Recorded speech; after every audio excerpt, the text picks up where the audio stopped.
vai passar esse projeto de lei, retorna para a Câmara dos Deputados, né, para ser avaliado pelos deputados, e posteriormente, caso não sofra nenhuma alteração, segue para a sanção presidencial, e teremos aí um período de 6 meses para que as alterações passem a entrar em vigor.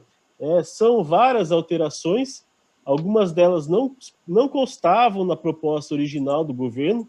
A proposta original contemplava apenas 37 itens do Código de Trânsito, 37 artigos, e posteriormente passou para quase 80 mudanças aí em relação a tudo que está sendo abrangido. Então, é uma mudança bem grande. Alguns aspectos alterados são de grande apelo popular, como a questão da validade da CNH, a gente tem também a questão da pontuação, né, que influi mais diretamente no dia a dia das pessoas, que envolve a suspensão de dirigir. E também a gente tem muita novidade que vai impactar diretamente nos municípios. Essa questão da cadeirinha, também nós temos aí os municípios passam a ter competência para aplicar a suspensão do direito de dirigir para aquelas infrações autossuspensivas, algo que até então era exclusivamente dos DETRANs. Então tem muita novidade que a gente vai ter que sentar, conversar, para poder, inclusive a questão da escolinha de trânsito também, que é algo que já existe no código, desde que ele entrou em vigor, mas nunca foi colocado em prática, né? A gente já tem um capítulo que trata só disso, no Código de Trânsito, mas agora ele torna algo de forma obrigatória. Antes ficava a critério do gestor público implantar isso ou não. Então a gente precisa, antes de mais nada, lembrar que nós moramos em um país que é um dos 5 que mais matam no trânsito no mundo, né? Os últimos dados aí fornecidos pelo DataSUS apontam mais de 32 mil mortes no ano de 2018, o último ano catalogado como vítimas de sinistros de trânsito.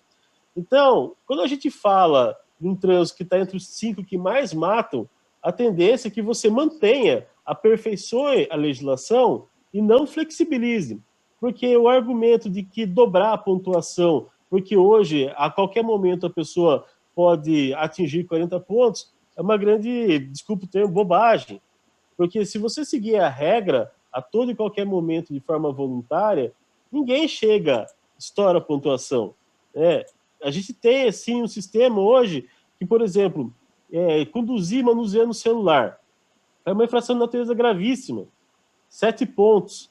Você teria, pela regra atual, 3 vezes ser flagrado nessa condição, você já estaria sujeito à suspensão de dirigir. E agora, com 40 pontos, vai tolerar ainda mais um comportamento de risco e que ele é tão perigoso quanto dirigir embriagado. Então, a gente está evoluindo nesse aspecto. A legislação de trânsito ela precisava ser aperfeiçoada em alguns aspectos, mas ela sempre foi muito boa. Ela serviu de inspiração para vários códigos.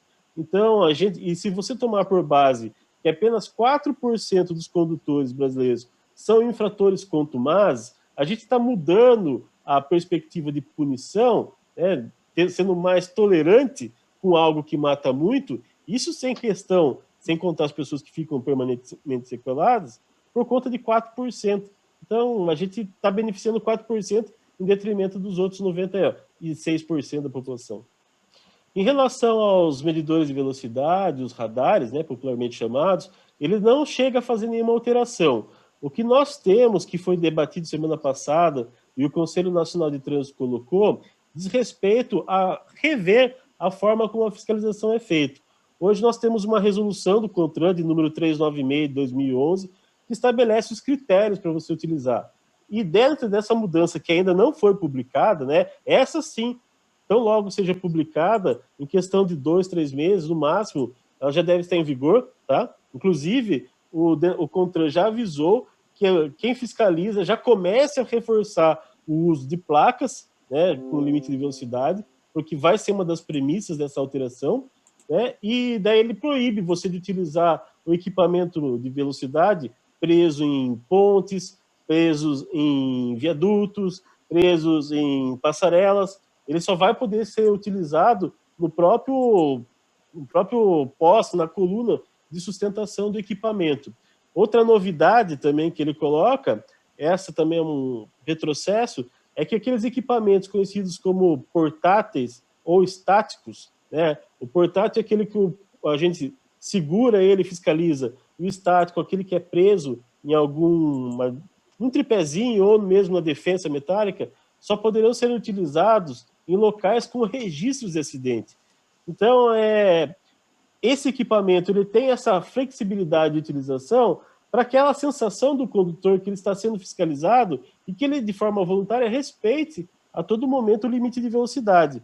Quando você coloca locais específicos para utilizar o equipamento, a gente vai ter, é como se estivesse sinalizando onde está o radar, o cidadão reduz a velocidade e volta a acelerar. Talvez você se recorde, nossos telespectadores se lembrem, que no ano passado houve uma suspensão do período de fiscalização desses equipamentos, né, nas rodovias federais, os estáticos e os portáteis. E a gente teve um aumento no número de acidentes graves e fatais em relação à supressão dessa fiscalização. Então, é triste, né?